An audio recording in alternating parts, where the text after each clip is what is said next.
I had an experience with the Klan. They came to my house when I was little. But my mother, this is a strong woman, my mother, she went right to the door and opened it and gave them candy.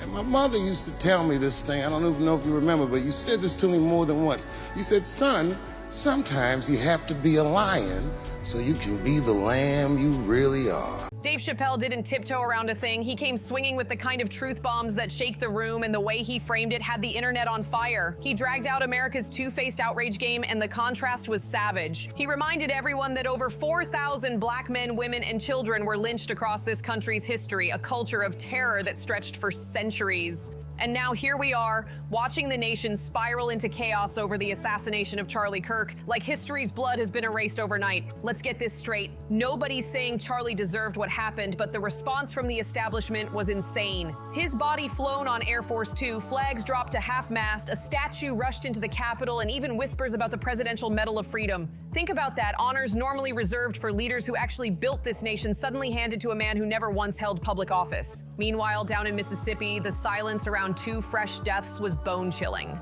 Trey Reed, a young college student, and Corey Zuccotti, a homeless man, both discovered hanging from trees. Both deaths raising disturbing questions, and yet the media barely blinked. Police rushed out the line, no foul play, but come on. This shows they were actually better in the 1940s. It was bad, it was evil, but what happened? Something changed. They committed less crimes. Maybe they were afraid. I mean, 4,000 black men, women, and children were killed in violent lynch mobs. That's your explanation, but I guess racial terror permeated American culture for hundreds of years. Black America is worse than it has been. In Mississippi, of all places, with its blood-stained history and today's racial politics, that explanation doesn't sit right. It reeks of something deeper, and the fact it's being brushed off feels like a nightmare this country refuses to wake up from. That's the hypocrisy Chappelle wanted everyone to see. America decides whose lives get the full outrage machine and whose get swept into silence. Look at Kirk's death. Politicians crying on TV, celebrities posting tributes, timelines exploding nonstop.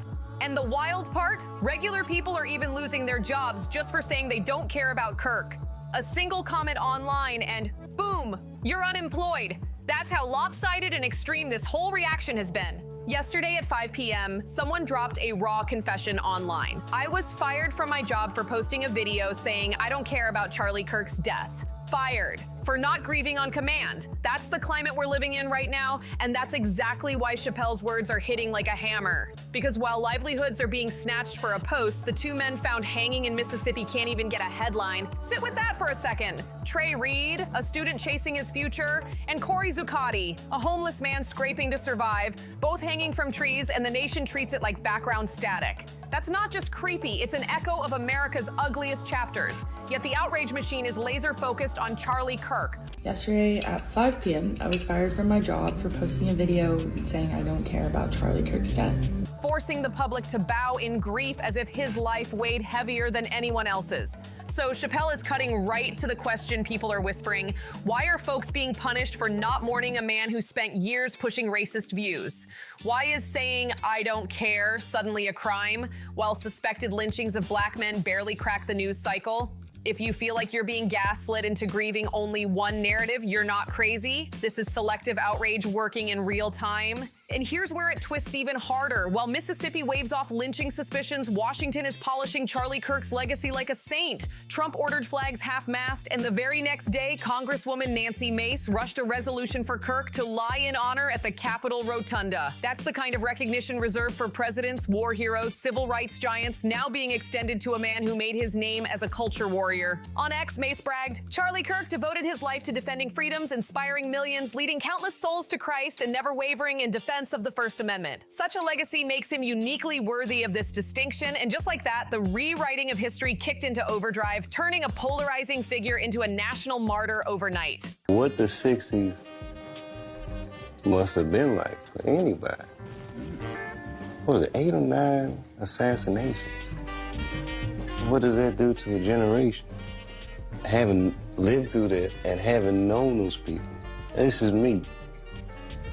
I imagine I've I'd still be angry. Pause on that, because what Republicans are pushing is jaw-dropping. They want Charlie Kirk to lie in honor at the U.S. Capitol Rotunda. Do you know how rare that is? Only a handful of private citizens in American history have gotten that level of respect, and it's reserved for true icons, people whose sacrifice cannot be denied. One of them, Rosa Parks. Yes, Rosa Parks. The woman who risked everything to challenge segregation and spark a movement that changed the world. And now, in the same breath, they want Charlie Kirk honored on her level?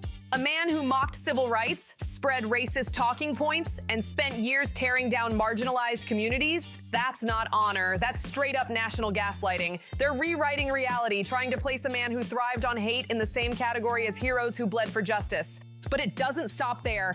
Kirk's casket wasn't flown home like any other civilian. It was transported from Utah to Arizona on Air Force Two, personally escorted by Senator J.D. Vance. And to top it off, the military honor guard carried his casket like he was some decorated soldier.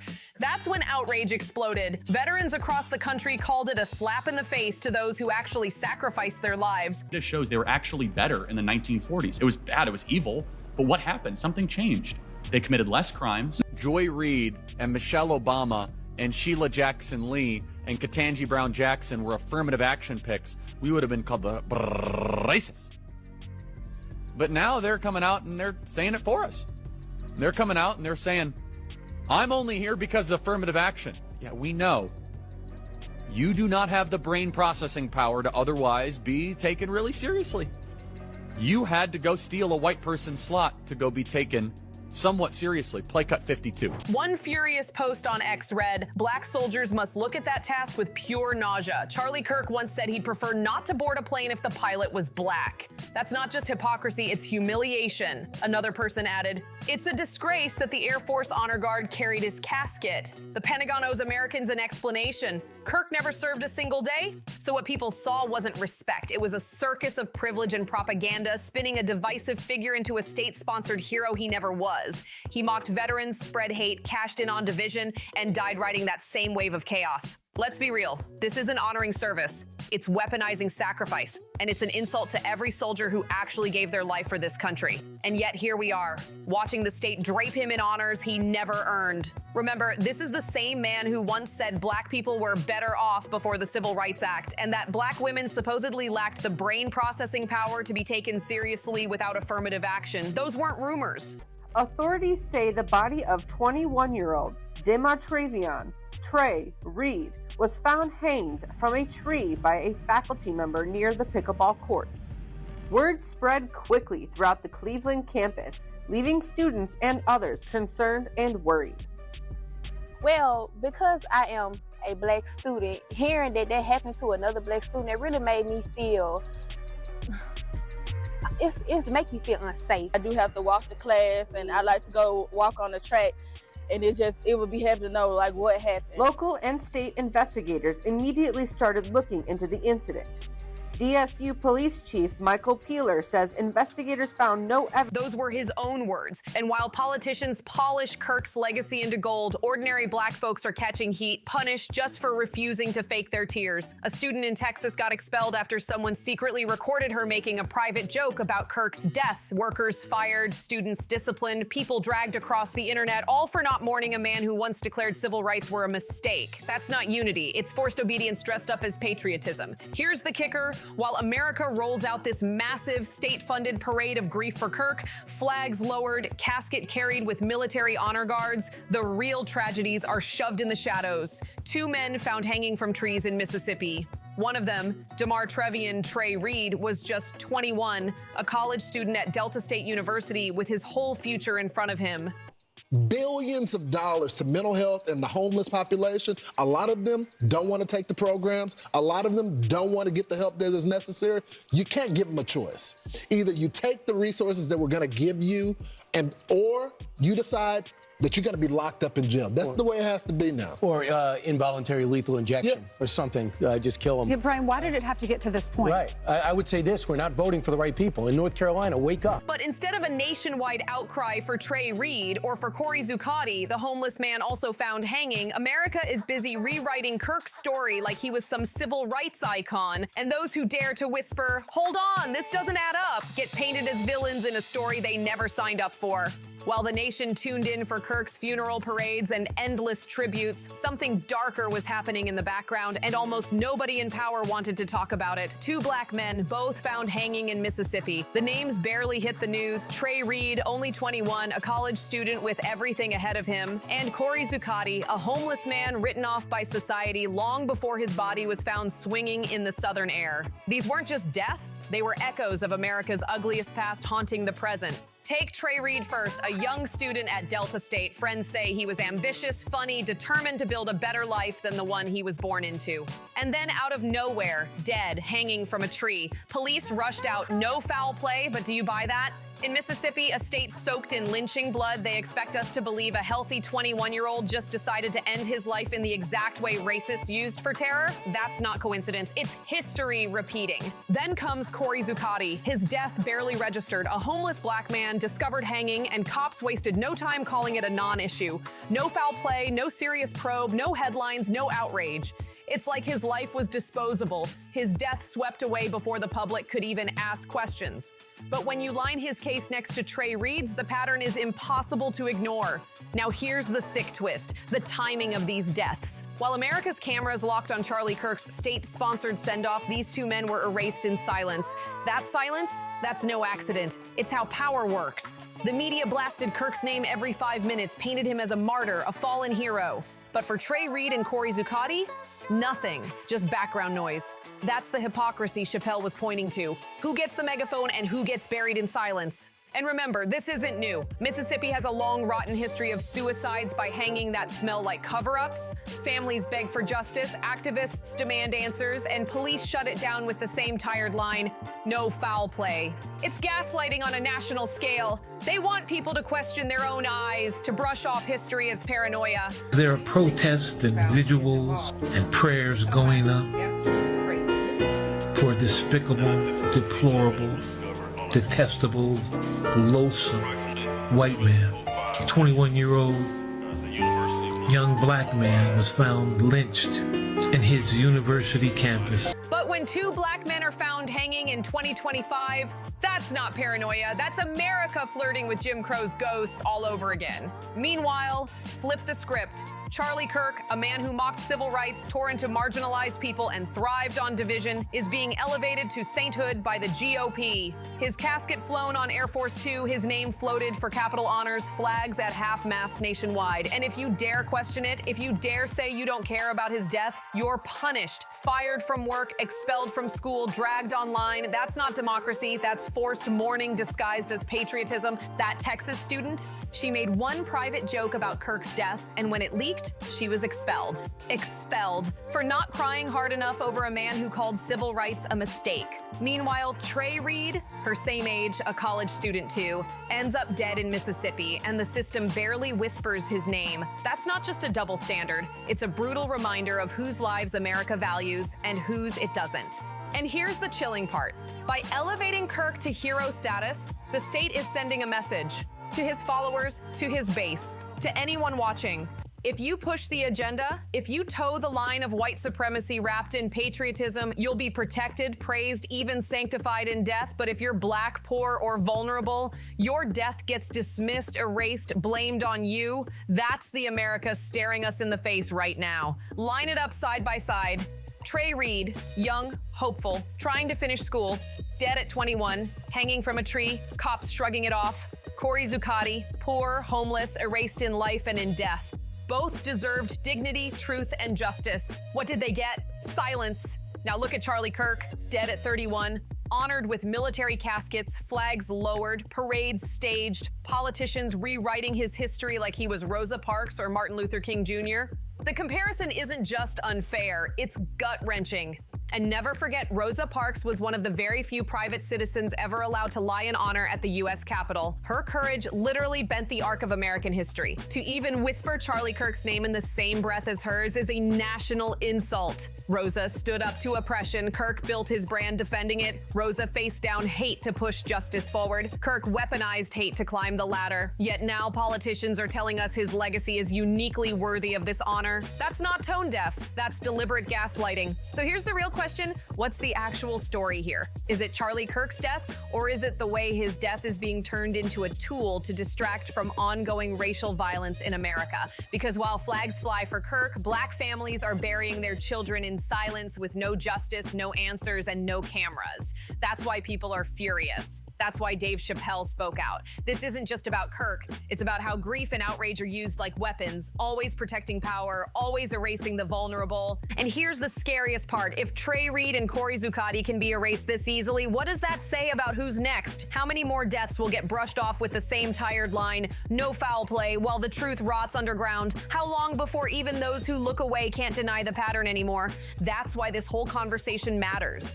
Because it's not just about Kirk or Reed or Zuccotti, it's about America's soul. Who do we mourn? Who do we honor? Who do we erase?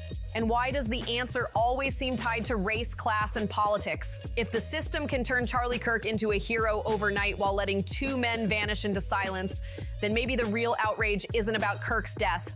It's about what his funeral spectacle is meant to cover up. And don't get it twisted. The second victim, Corey Zuccotti, wasn't just some nameless file on a coroner's desk. He was a 36-year-old white homeless man living in Vicksburg. His death and Trey Reed's death happened the exact same week Charlie Kirk was assassinated, and the similarities are too eerie to dismiss as coincidence. Authorities moved fast, too fast in Trey Reed's case. Within hours, they stamped it no foul play. But Reed's family isn't staying quiet. They're demanding an independent autopsy because the official story just doesn't add up. They're saying loud and clear, Trey didn't just end up hanging from a tree by chance. And then there's Corey Zuccotti, just as suspicious. Same state, same method, same timing, and yet almost no public details about what really happened. According to a Yahoo report, police confirmed a man's body was found hanging from a tree in a dense wooded area near the Ameristar Casino. The coroner later named him as Corey Zuccotti. Warren County Coroner Doug L. Husky gave only a bare-bones statement. Zuccotti's body was discovered Monday, September 15th, around 10:30 a.m. No explanation, no follow-up, no public investigation. Here's where it gets downright chilling. The timing. Corey Zuccotti was found just hours before Trey Reed's body was discovered. Two hangings, same state, same week, hours apart, all while Charlie Kirk's supporters online were hyping up talk of civil war and revenge. Is that really just a coincidence, or is something far darker happening that no one in power wants to admit? We can't say for sure yet, but one thing is undeniable. The mainstream media is practically ignoring the deaths of these two men. No round-the-clock coverage, no wall-to-wall panels on cable news, no outcry from Washington, just silence. While the national conversation is swallowed whole by Charlie Kirk's funeral parades and honors, that silence screams louder than any headline. And it's exactly why this story must be told. Let's be real, when two people are found hanging from trees in Mississippi within hours of each other, that should dominate national headlines. Yet what happened? Silence. No breaking news banners, no primetime specials, no urgent press conferences. Instead, the story trickled through a few local outlets and then got buried under an avalanche of Charlie Kirk coverage. That's not coincidence, that's a choice. And this is where the cover-up angle becomes impossible to ignore. Trey Reed's family has already gone public saying the official story doesn't line up. They're fighting for an independent autopsy because they don't trust the state to handle this with honesty. And can you blame them? Mississippi's history of racial violence is stained in blood, and anytime a black man is found hanging, the least the authorities owe is transparency. But what did we get? A lightning-fast, no foul play ruling before the body was even cold. Then look at Corey Zuccotti's case. Police confirmed they found him hanging near the Ameristar Casino, but they released almost nothing else. No explanation, no timeline, no clarity, just a coroner's name, a time of discovery, and then total silence. The fact that his death happened hours before Trey Reed's makes it even more suspicious, but still no urgency to connect the dots. Why? The truth is, the timing couldn't be heavier. These deaths unfolded the very same week Kirk was assassinated, right when his supporters online were fanning flames about civil war. And yet the narrative pushed nationwide is all about Kirk's martyrdom, flags lowered, military caskets, Capitol honors, while 2 hangings that look and feel like modern-day lynchings are being erased in real time. That's not just neglect, it feels like deliberate suppression. Because if the media gave Trey Reed and Corey Zuccotti the same attention they gave Charlie Kirk, the questions would be unavoidable. People would be asking whether these deaths were warnings, whether they were connected, whether extremists were trying to send a message while the country was distracted by Kirk's funeral spectacle. And that's the bigger scandal. Not just what happened in Mississippi, but what we weren't told. When coverage disappears this fast, it's not because the story doesn't matter, it's because someone doesn't want it to matter. They've been flooding us with wall-to-wall coverage of Charlie Kirk while burying everything else. And remember, Corey Zuccotti was white, but he was also homeless, and that matters. Because do you know who just went on national TV and suggested homeless people should be executed with lethal injection? Fox News host Brian Kilmeade. Yes, you read that right. 2 days before Corey's body was found hanging, Kilmeade was on air talking about eliminating the homeless as if they're not even human beings. Brian, why did it have to get this far? Why is a mainstream TV host openly floating state-sanctioned killing instead of housing, healthcare, or compassion for the most vulnerable? Veterans, trauma survivors, people who fell through the cracks? And yet, while this kind of rhetoric gets normalized, regular people are fired or expelled just for making a joke about Charlie Kirk's death. That's the twisted hypocrisy Dave Chappelle has been calling out from day one. It's the exact same double standard he exposed after the Capitol riots, comparing it to the backlash Colin Kaepernick got for a peaceful protest. We're living in dark times. On one hand, America is busy turning Charlie Kirk into a saint, flying flags at half-mast, giving him military honor guards, whispering about Capitol honors. On the other hand, 2 men, one a young black college student, the other a homeless white man, are found hanging from trees in Mississippi, and the whole thing barely makes a blip on the national radar. And when people say the system is broken, the truth is even darker. The system is working exactly the way it was designed, to elevate power, erase the vulnerable, and gaslight you into doubting your own eyes. This is psychological warfare. This is narrative control, and it's happening in real time. Don't let the media, the politicians, or the so-called influencers convince you you're crazy for noticing it. We have to talk about this because they're not going to have this conversation on CNN, News Nation, or Fox News. So drop your thoughts below. Why is Charlie Kirk's death treated like a national emergency while Trey Reed and Corey Zuccotti are erased before their stories even get told? Why is grief mandatory for someone who called civil rights a mistake but invisible for those literally being lynched in 2025? Comment, share this video, hit like, and subscribe so we can keep shining light on what they're trying to hide. See you on the next one.